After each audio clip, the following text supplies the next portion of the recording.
your go-to exercises for changing how you breathe. Hey guys, I look like a witch sitting on a broom, but I'm actually just a girl sitting on a foam roller. And this might be TMI for some of you, but I think it's going to be really, really valuable for a lot of people. Sitting like this on the foam roller is connecting my pelvic floor to the foam roller in a way that applies just enough pressure to cause ischemic pressure on the pelvic floor.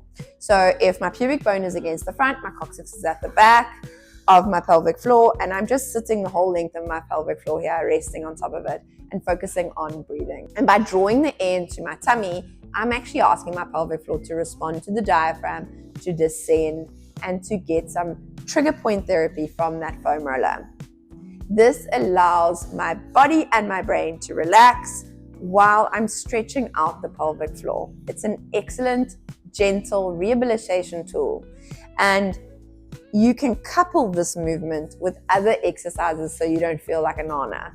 So if I'm sitting up nice and tall, I can do my diaphragmatic breathing. I can add rotations. I'm back. We can add all sorts of arm movements as glorious distractions for the fact that I'm actually just buying time and sitting on this roller and hoping that the pressure does its thing. So once you've been on here for a couple of seconds, whatever's tolerable, because it might be too painful for you in the beginning, you can move on to another exercise. So we're going to go ahead and do that. Okay, so this is a good stretch for the pelvic floor. So you move your feet to as wide as your knees are wide, and they're as wide as your mat is wide. So you're actually pretty wide. You got to be careful because often with chronic pelvic floor stiffness, you'll have hip problems. So I wouldn't rush into anything because this whole bag of bones that is your pelvis might be sensitive and be used to being under pressure and tightness. So the hands move down and you stick your bum out. Now you've got to expose your bum bones backwards and press your pelvis back towards your heels without letting your heels fall in.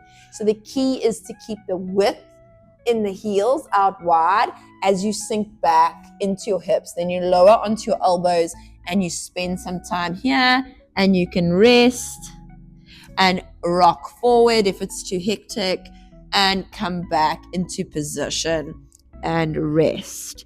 Keep opening those heels.